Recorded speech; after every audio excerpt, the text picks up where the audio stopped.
Yun, what's up mga kamaster, no? So mayroon tayong gagawin dito, ipapasilip ko sa inyo ang aking trabaho. So Toyota Hilux Surf mga kamaster, no? So sa mga gustong mag-Japan diyan, no? So ito yung mga ginagawa natin dito sa Japan kung sakali kayo ay balak mag-Japan. So ito, ibibigay sa inyo yung sasakyan tapos kayo yung bahalang mag-check mga kamaster. Yan, so isusulat nyo yung mga makikita nyo, kung ilang kilometer yan ibibigay nyo. Yan, oil filter, brake fluid, battery, fuel filter, spark plug, intake manifold, front wiper blade, rear wiper blade, air filter, AC filter, cylinder head gasket kasi may leak nakita ko, naglilik yung tubig. Tapos yan, lahat ng makikita mo, isusulat mo dyan mga sukat ng gulong at brake pads. Tapos gagawa nila ng ganyan mga kamaster yung job order, no? So una, i-take note mo sa isang papel, tapos ipapakita mo sa kanila, sasabihin mo lahat yung nakita mong problema, ililista mo. Tapos pagkalista mo yun, tatawagan nila customer, tapos i-approve nila, ikaw din ang gagawa. So ito yung mga binigay natin, brake fluid, tappet cover gasket kasi may leak, kahit konti ibigay natin kasi pera yan. Trabaho yan mga kamaster, dapat perfect tayo. Nasa sa kanila na yan kung papalitan nila or hindi, basta sa atin binigay natin. Pati yung battery, fuel filter, yan. Tapos tappet cover gasket dyan banda yan, no, sa baba. So at tapos itong coolant, no. So lahat ng binigay natin mga kamaster is tayo rin ang gagawa niyan. So ito, binigyan ako ng head gasket fix, no? So yung may leak na cylinder head gasket, ito lang yung gagamitin natin mga kamaster, no? Ihahalo natin yan sa radiator kasi magic daw yan. So galing Japan yon at ginagamit ng mga Hapon. So siguro napaka-effective nun. Saka nandito yung mga brake pads. Tapos ito yung mga binigay natin, stabilizer link boots, sira, kaya binigay natin yan. So i-check mo lahat yan, lahat ng makikita mo, ibibigay mo kung ano yung defect, no? Saka binigay ko rin yung front differential oil kasi 200 kilometer plus na to, 200 kilometer 1000 plus, no? So binigay ko yan. At dyan yung naglilik pala mga kamaster, no? So cylinder head gasket. Yan, at nandito yung front differential oil, transfer case gear oil, at dyan yung rear differential oil. Yun mga kamaster, no? At dyan naman yung rear axle oil seal, may leak dyan, so binigay ko na, pero nilinisan ko na mga kamaster kasi daw linis lang. Kasi ang dami kong binigay, sobra. Siyempre galing tayo ng Toyota, lahat ng kilometer binigay ko, no? So 200,000 kasi another 100,000, no? Dito kasi sa Japan mga kamaster na napuntahan ko, hindi nila binibigay yan, iwan ko ba. Sa akin binigay ko, sabi ko matagal na, at saka tinignan ko yung langis, maitim na, kaya binigay ko, no? So dali sa akin yan, walang patawad yung quotation dyan mga kamaster. So yak yung customer, anong magagawa natin, palitin na. So ito pala yung head gasket fix mga kamaster. Ito yung gagamitin natin. Ang gagawin natin is ihalo natin to sa 1 litrong coolant, no? So ang ginawa ko, nag-drain muna ako ng almost 1.5 liters dun sa radiator para pagsalin ko to is makakarga siya lahat mga kamaster, no? So hindi siya umapaw at mailagay natin lahat tong head gasket fix na to mga kamaster. So ganyan yung style niya mga kamaster, no? So yan daw yung magsisilbing magbabara dun sa mag-leak mga kamaster, no? So siguro effective yan kasi ngayon lang din naman ako nakagamit yan mga kamaster, no? So siyempre ginagamit nila yan, di naman nila siguro ipapagamit sa akin kung hindi effective, no? So apakalaking tipid yan mga kamaster. Hindi ka na magta-top overhaul, dapat kasi mag-top overhaul yan, palit ng head gasket, pero yan na mo daw ang remedyo kasi dito sa Japan mga kamaster, Inaantay na nilang masira yung makina. Kasi dito sa ano namin, bihira silang mag-overhaul mga kamaster. May nag-overhaul kaso overhauling lang talaga yon. Ang ginagawa dito is palit ng makina mga kamaster para yung company namin iwas back job at saka ayaw nila ng mabagal. Gusto nila matapos kagad yung trabaho at saka pulido. Walang back job kasi ano sa kanila yon. Problema sa kanila yun. No? So may stress sila kaya yun ang iniwasan nila. So yun mga kamaster at nilalagay na natin yung ano yung coolant na may halong ano additives yung ano heat fix gasket mga kamaster. So nilalagay na natin dyan. May gumagamit kasi ng imbodo mga kamaster kaya yan na muna yung ginamit ko para paraan lang para malagay natin dun sa radiator no. Kaso umaapaw.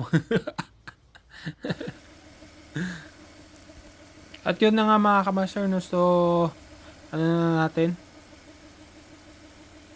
inaandar na natin mga kamaster no. So mga ano yan 30 minutes mga kamaster na naka-idle lang siya. Hayaan lang natin siya mga kamaster 30 minutes para mag-ikot yung radiator sa yung radiator niya sa tubig at sa makina mga kamaster no. Kasi nandun lang sa radiator yung additives. So habang pinapandar natin yan, siyempre dapat maging multitask tayo mga kamaster. Habang naghahantay tayo ng 30 minutes, pinapainit yung engine. Ang gagawin natin naman is magdi-drain tayo ng mga differential oil no. So ito is dinadrain ko yung front differential oil no. So kung titignan niyo yung kamaster, apakaitim mo oh. At grabe yung rebaba na dumikit yan mga kamaster. Yan oh, ang kapal oh. Yan oh, may mga metal chips dyan mga kamaster. Kaya kailangan pinapalitan yan every 40,000 kilometer mga kamaster. Kasi doon yung nung nasa Toyota ako, pag mga ganyang front differential transfer case, 40,000 is pinapalitan na namin yan mga kamaster. Yun. So, nag-charge na tayo mga kamaster ng langis niya, front differential oil mga kamaster. So, ang paglagay naman nito mga kamaster, no? So, walang dipstick yan mga kamaster. So, kargahan mo ng kargan, bumba mo ng bumbahan hanggang umapaw. Pag umapaw na mga kamaster, huwag mo muna siyang tatakpan. Antayin mo siyang parang sinulid na yung tulo niya or patak-patak na lang bago mo siya saraduhan, no? Kasi pagka sinaraduhan mo kaagad, may tendency na pag luma na yung oil seal mo doon lumabas at magkakaroon ulit ng leak yung oil seal sa may differential mo.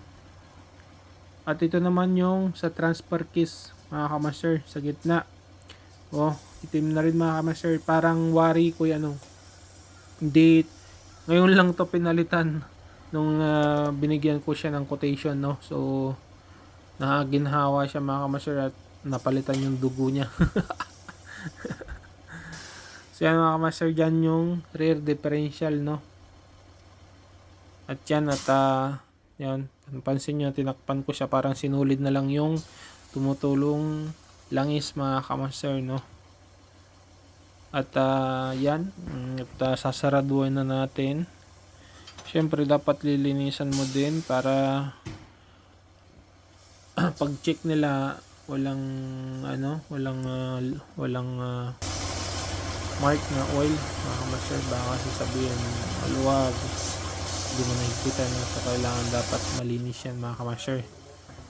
At syempre dapat lahat ng tinatanggal mo dyan, pagbalik mo is tinatandaan mo mga kamaster para alam mo kung tapos na ba or nahigpitan mo na ba lahat ng mga tinatanggal mo kamaster na tornilyo, nut, ganun yun. So yan, nagcha-charge na tayo mga kamaster no. So ganyan lang yan. Pag manipis na siya, tumutulo-tulo ng parang patak-patak na lang siya mga kamaster. Saka mo siya tatakpan ngayon yung takip niya para iwas leaking din sa mga oil seal niya. Ganyan lang yung pag ng label niya mga kamaster no. Ayan. Tapos wala nang torque yan mga kamaster, tansyahan lang yan, ramdam mo naman yan, sa tagal mo na ba naman gumagawa ng ganyan eh. At ito naman yung sa rear differential mga kamaster, no. So papalitan din natin siya. Kung mapapansin nyo mga kamaster, tignan nyo, grabing itim mo. Oh, parang may putik na sa loob, grabe. Yan, first time niyang mapalitan yan mga kamaster, nasa 200,000 plus na yung natatakbo niya, grabe. Assorted kasi yung ginagawa naming sasakyan dito mga kamaster, no. So wari ko hindi nila alam kung kailan papalitan yung mga langis-langis, ewan ko ba. Kaya pag ako yung gumagawa, pag Toyota yung nahahawakan ko, kung ano yung pagbibigay namin ng quotation dun sa Toyota dati sa pinanggalingan ko, ganun ang ginagawa ko mga kamaster. Kaso yung iba hindi nila pinapalitan, tulad ng fuel filter, hindi pa talaga napalitan, metal lang yun eh, dapat 40,000 yun eh, kaso hindi nila pinapalitan din sa akin eh. At bahala kayo, basta sa akin binigay ko yung quotation pag may problema, sinisip ako yun ang kagandahan doon. Dapat ng quotation, tapos bahala na sila kung i-approve nila or hindi. So yun, natapos na tayo mga kamaster, no. So gang, yan yung siyempre yung sinasabi kong markahan mga kamaster, para alam natin na nahigpitan na ba natin or hindi pa, no. At yun na mga kamaster, ikakabit na natin yung gulong niya, at yung gulong niya is dambuhala mga kamaster, no. So ganyan akong magkabit ng gulong mga kamaster, binubuhat ko lang kasi malaki din naman tayo, kaya kayang-kaya, no. Diba? Panis, sinusuportahan ko siya ng tuhod mga kamaster.